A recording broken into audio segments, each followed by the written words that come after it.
마법의 정원 열쇠. 옛날 아주 먼 옛날은 아니지만 그래도 지금과는 조금 다른 세상에 리아라는 아이가 살고 있었어요. 리아는 호기심이 많고 예쁜 것을 아주 좋아했지만 조금만 힘들어도 금방 포기하는 버릇이 있었죠. 리아가 사는 마을 뒤에는 아주 높은 산이 있었는데 그 산 꼭대기에는 마법의 정원이 있다는 소문이 돌았습니다. 세상에서 가장 아름다운 꽃과 나무들이 가득하고 그곳에 가면 마음속 소원이 이루어진다는 이야기도 있었죠. 리아는 그 소문을 듣고 눈을 반짝였습니다. 와, 마법의 정원이라니. 꼭 가보고 싶어. 리아는 다음날 아침 일찍 산을 오르기 시작했습니다. 처음에는 신이 났지만 길은 생각보다 훨씬 가파르고 돌투성이었어요.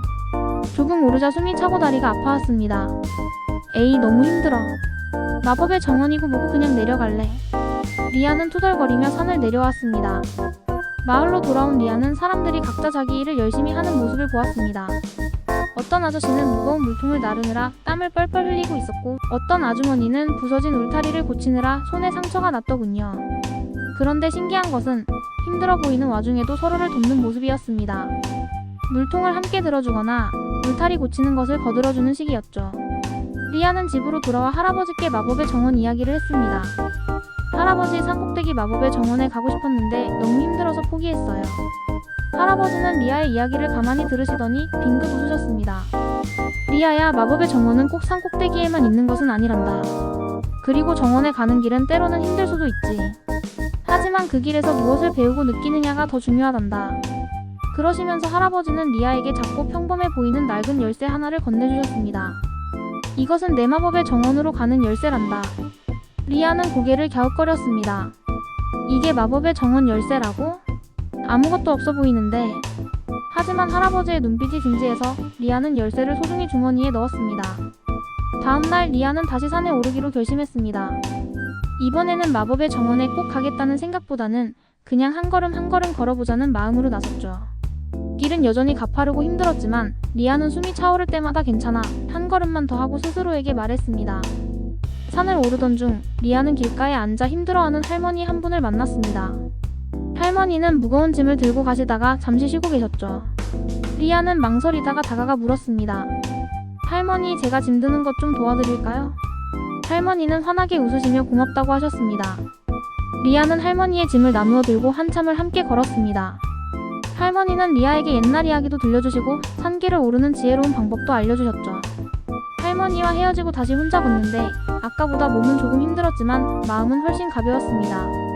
리아는 그 후로도 산을 오르며 힘들어하는 사람들을 만나면 기꺼이 도왔습니다. 물을 나눠 마시기도 하고 넘어진 아이를 일으켜주기도 했죠. 사람들은 리아에게 고맙다고 인사했고 리아는 그때마다 가슴속이 따뜻해지는 것을 느꼈습니다. 어느덧 리아는 산 꼭대기에 다다랐습니다. 그런데 이게 어찌된 일일까요? 소문처럼 화려한 마법의 정원은 보이지 않고 그저 탁 트인 멋진 풍경과 함께 작고 황량한 땅 조각만 있을 뿐이었습니다. 리아는 실망했지만 문득 할아버지가 주신 열쇠가 떠올랐습니다.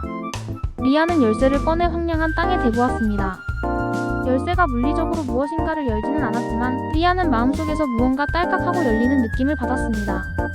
그것은 바로 포기하지 않는 마음과 무엇이든 해낼 수 있다는 용기였습니다. 리아는 그 땅을 자신의 마법의 정원으로 만들기로 결심했습니다. 산을 오르며 배웠던 끈기와 사람들을 도우며 얻었던 따뜻한 마음으로 땅을 일구기 시작했죠. 신기하게도 산을 오르며 리아에게 도움을 받았던 마을 사람들이 하나둘씩 찾아와 리아를 돕기 시작했습니다. 어떤 사람은 씨앗을 가져오고 어떤 사람은 물을 길어다 주었습니다. 리아와 마을 사람들은 함께 땀 흘리며 작은 땅을 가꾸었습니다. 그리고 얼마 지나지 않아 그곳에는 세상에서 가장 아름다운 정원이 만들어졌습니다. 화려하지는 않았지만 그곳에는 리아의 땀과 노력 그리고 사람들의 따뜻한 마음이 담겨 있었기에 어떤 마법의 정원보다도 빛났습니다. 리아는 비로소 깨달았습니다. 마법의 정원은 멀리 있는 특별한 곳이 아니라 포기하지 않고 나아가며 다른 사람과 마음을 나누는 과정 속에서 스스로 만들어가는 것이라는 것을요. 그리고 할아버지가 주신 열쇠는 바로 그 마음을 여는 열쇠였다는 것을요. 그 후로 리아는 어떤 어려운 일이 닥쳐도 쉽게 포기하지 않았고 항상 주변 사람들과 함께하며 행복하게 살았답니다. 이 이야기에서 우리는 이런 교훈을 얻을 수 있어요. 끈기와 노력의 중요성, 어려운 목표라도 포기하지 않고 꾸준히 노력하면 결국 이룰 수 있습니다.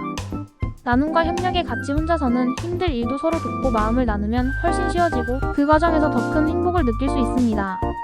진정한 가치는 내면의 눈에 보이는 화려함보다 과정 속에서 배우고 느끼는 것, 그리고 마음을 나누는 것이 더 소중합니다.